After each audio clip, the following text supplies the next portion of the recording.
Everest കീഴടക്കിയ ഇന്ത്യക്കാരിയായ അരുണിമ സിൻഹയെക്കുറിച്ചാണ് ഞാനിവിടെ പറയുന്നത്. അരുണിമ സോനു സിൻഹ ആദ്യമായി എവറസ്റ്റ് കീഴടക്കുന്ന വികലാംഗയായ ഇന്ത്യക്കാരിയാണ്. ദേശീയ തലത്തിൽ ശ്രദ്ധ നേടിയ ഒരു വോളിബോൾ കളിക്കാരി കൂടിയാണ് അരുണിമ. ഉത്തർപ്രദേശിലെ അംബേദ്കർ നഗറിലാണ് അരുണിമ സിൻഹ ജനിച്ചത്. ദേശീയ വോളിബോൾ കളിക്കാരിയായിരുന്ന അരുണിമയ്ക്ക് ഒരു ട്രെയിൻ യാത്രയ്ക്കിടയിൽ സാമൂഹ്യ വിരുദ്ധർ പുറത്തേക്ക് തള്ളിയിട്ടതുമൂലം ഉണ്ടായ അപകടത്തിൽ ഇടതുകാൽ മുട്ടിന് താഴെ വെച്ച് മുറിച്ചു മാറ്റേണ്ടതായിട്ട് വന്നു. ചികിത്സയെ തുടർന്ന് കൃത്രിമക്കാൽ വച്ചുപിടിപ്പിച്ചു.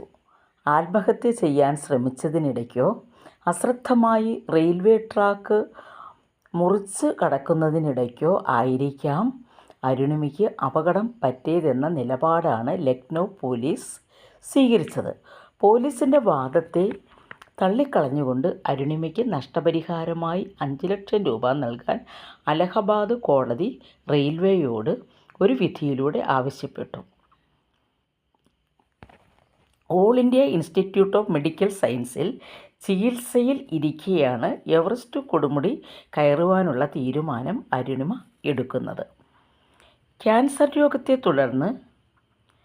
രോഗത്തെ പ്രതിരോധിച്ച് തിരികെ കളിക്കളത്തിലേക്ക് വന്ന ഇന്ത്യൻ ക്രിക്കറ്റ് താരമായ യുവരാജ് സിംഗ് ആയിരുന്നു അരുണിമയുടെ പ്രചോദനം.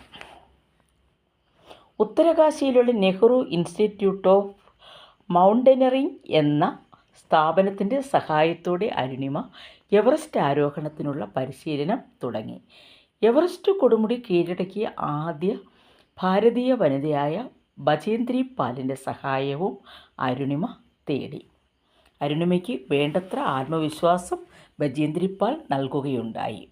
2013 മെയ് 21 രാവിലെ 10:55 അരുണിമ സിൻഹ എവറസ്റ്റ് കൊടുമുടി കീഴടക്കി. എവറസ്റ്റ് കൊടുമുടിയുടെ മുകളിലെത്തി ഇന്ത്യൻ ദേശീയ പതാക പാറി. അരുണിമ ഇപ്പോൾ സാമൂഹിക സേവനത്തിനായി പ്രവർത്തിച്ചുകൊണ്ടിരിക്കുകയാണ്. അതായത് ദരിദ്രർക്കും വികലാംഗർക്കും വേണ്ടി സൗജന്യമായി സ്പോർട്സ് അക്കാഡമി തുടങ്ങാൻ ആഗ്രഹിക്കുന്നു. അതിനുവേണ്ടി അവർക്ക് കിട്ടുന്ന എല്ലാ സാമ്പത്തികമായിട്ടുള്ള സഹായങ്ങളും ഈ ലക്ഷ്യത്തോടു കൂടി ഈ അക്കാഡമിയിലേക്ക് സംഭാവന ചെയ്യുന്നു.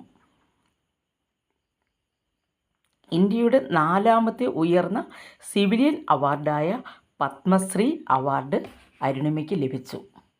ഏറ്റവും ഉയർന്ന പർവ്വതാരോഹണ അവാർഡായ ടെൻസിംഗ് നോർഗെ അവാർഡും അരുണിമയ്ക്ക് കിട്ടി.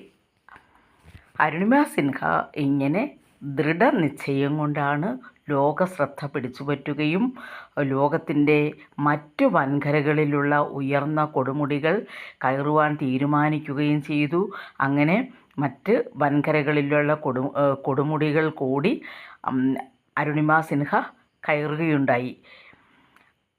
അങ്ങനെ സ്വന്തം താല്പര്യം ഏതൊരാഗ്രഹം മനസ്സിലുണ്ടെങ്കിൽ പോലും നമുക്ക് എത്ര അവശത അല്ലെ എത്ര വയ്യ എന്നുണ്ടെങ്കിൽ പോലും നമ്മുടെ ദൃഢനിശ്ചയത്തിൻ്റെ ഫലമായി നമുക്ക് എന്തും നേടിയെടുക്കാം എന്നുള്ളതിന് ഉത്തമ ഉദാഹരണമാണ് അരുണിമ സിൻഹ.